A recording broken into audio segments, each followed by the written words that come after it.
राजस्थान की राजनीति में आ चुके हैं तख्ता पलट के संकेत। ये तख्ता पलट के संकेत हैं या फिर किसी आने वाले तूफान के संकेत हैं, इसे हमें समझना होगा। आज इस वीडियो में इन संकेतों पर हम बात करने वाले हैं और आप सभी देख रहे हैं राजस्थान संवाद। इस वीडियो में हम आगे बढ़े उससे पहले अगर आपने अभी तक हमारे चैनल को सब्सक्राइब नहीं किया है तो तुरंत कर लीजिए और पास में बना बेल आइकन भी दबा दीजिए ताकि हर वीडियो का, हर विश्लेषण का नोटिफिकेशन आपके पास सबसे पहले आ सके। राजस्थान की राजनीति का सबसे बड़े विश्लेषण मंच में आपका स्वागत है। मैं हूं आपके साथ वरुण भंसाली।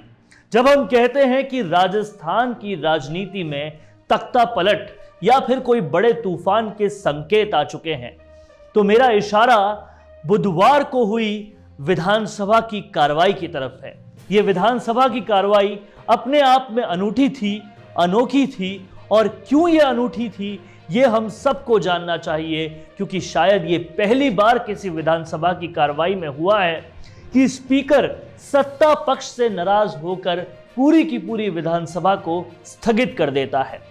आज तक विपक्ष से तो बहुत बार नाराज होते हमें देखा गया है, विपक्ष ने वॉकआउट भी किया है, कई बार विपक्ष की वजह से विधानसभा को स्थगित भी किया गया है, लेकिन इस बार सत्ता पक्ष की वजह से प्रताप सिंह खाचरियावास बीच में खड़े होकर बोलने लगते हैं, राठौड़ की बारी होती है बोलने वो लगते हैं, और इस सब से दुखी होकर, इस सब से नाराज होकर बहुत चीख चिल्लाहट के बाद स्पीकर सीपी जोशी पूरी विधानसभा को भंग कर देते हैं, स्थगित कर देते हैं। इस सब के पीछे क्या कारण रहा है? पर्दे के सामने दिखने वाले तो कारण यही है कि वो विधानसभा के रूल्स एंड रेगुलेशंस को का हवाला देते हुए सत्ता पक्ष को बार बार मना करते रहे कि राजेंद्र राठौड़ की बारी है, उनको बोलने दीजिए, बीच में मत बोलिए, और इरिटेट होकर उन्होंने विधानसभा की कार्रवाई स्थगित कर दी। ये तो वो बातें हैं, वो पिक्चर है जो हमें सामने से दिखाई दे रही है, लेकिन इस कहानी के पीछे की कहानी क्या है? ऐसा क्यों हो रहा है? क्यों वो सीपी जोशी जो कि गहलोत गुट के माने जाते हैं, क्यों वो सीपी जोशी जो कि इस सत्ता के भगवान श्री कृष्ण माने जाते हैं, क्यों वो सीपी जोशी उस सत्ता के ही कार्रवाई पर राजेंद्र राठौड़ जो उपनेता प्रतिपक्ष हैं वो बोल रहे थे, और उनके बीच में जो प्रताप सिंह खाचरियावास बोलने लगे, उससे पहले धारीवाल बोल रहे थे, इन सब चीज़ों पर नाराज होकर, यानी कि टोटलिटी में गहलोत गुट ही सामने था, उन पर नाराज होकर सीपी जोशी ने विधानसभा को एक तरह से स्थगित कर दिया और पूरी तरह से उस दिन के लिए विधानसभा को बंद कर दिया।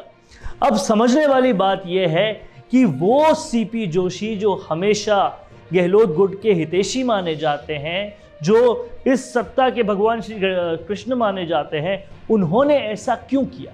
अक्सर राजनीति में ऐसा तभी होता है जब आने वाले समय में कोई तख्ता पलट होने वाला हो, या फिर जो एक्सपीरियंस राजनीतिकार हैं, जो एक्सपीरियंस नेता हैं, वो समझ जाते हैं कि अब पाला बदलने वाला है, और इसलिए वो अपने रंग अलग कर देते हैं, अपने व्यवहार अलग कर देते हैं। और पहली बार ऐसा व्यवहार सीपी जोशी के सामने देखा गया, तो इससे समझ में आता है कि राजस्थान की राजनीति में कोई बड़ा तख्ता पलट होने वाला है। और ये तख्ता पलट क्या होगा ये ज़्यादातर लोग जानते हैं, संकेत पूरी तरह से स्पष्ट हैं। जो भी राजनीति को समझते जानते हैं उनके लिए ये संकेत पूरी तरह से स्पष्ट है।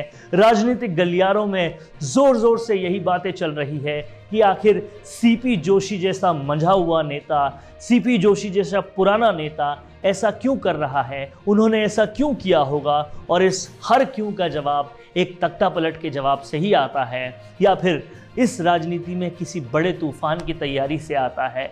और हमें ये भी देखना चाहिए कि किस तरह से बीजेपी ने आने वाले चुनावों की तैयारी गुजरात में पहले से शुरू कर दी। उन्होंने एक पटेलों के फेस को सामने ले आए, गुजरात विधानसभा के स्पीकर ने इस्तीफा दे दिया, अब पूरी तरह से वहाँ पर गुजरात का मंत्रिमंडल फेरबदल की तैयारी है। तो इसको देखकर उन्हें समझ में आता है, आलाकमान को भी शायद समझ में आ रहा होगा कि अब हमें राजस्थान में भी कुछ चेंजेस करने की ज़रूरत है, तभी राजस्थान और फिर भारत में कांग्रेस सरकार का कोई अस्तित्व बच पाएगा। इस बात को वो समझ रहे हैं, जान रहे हैं, क्योंकि लोकप्रियता से लेकर हर चीज़ वो राजस्थान की भांप रहे हैं, हर बात को समझ रहे होंगे। और अगर ये चीज़ वो समझ गए और कुछ आंतरिक तौर से उन्होंने संकेत दे दिए कि वो बड़ा फेरबदल करने वाले हैं। शायद यही वजह रही है कि सीपी जोशी के एकदम तेवर बदल गए और सीपी जोशी ने गहलोत गुट के लोगों से ही कन्नी काटने के लिए पहला स्टेप उठा लिया और उन्होंने उनकी वजह से पूरी विधानसभा को भंग कर दिया। अब इस बात को समझने वाले लोग ये समझ रहे हैं कि राजस्थान की राजनीति में एक बड़ा तूफान आने वाला है और उस तूफान के संकेत पूरी तरह से स्पष्ट हो चुके हैं। आप देखते रहिए राजस्थान संवाद और ऐसे ही आपके लिए पर्दे के पीछे की खबरें हम लाते रहेंगे। वो कहानियाँ जो दिखाई बताई नहीं जाती वो हम आपको सुनाएंगे। आप देखते रहिए राजस्थान संवाद। अगर ये वीडियो आपको पसंद आया है तो इसे ज़्यादा से ज़्यादा शेयर कीजिए और कमेंट में हमें बताइए कि राजस्थान की राजनीति या राजस्थान के बारे में किस बात पर आप और ज़्यादा विश्लेषण चाहते हैं। नमस्कार। आज हमने कोर्स किया और कल हम उसको भूल जाते हैं, फिर कंपनी में अप्लाई करते हैं तो कंपनी हमें वापस से ट्रेनिंग देती है। आप जानते हैं ये सब कुछ क्यों होता है? क्योंकि आप जो सीखते हैं उसे उसी वक्त इम्प्लीमेंट नहीं करते।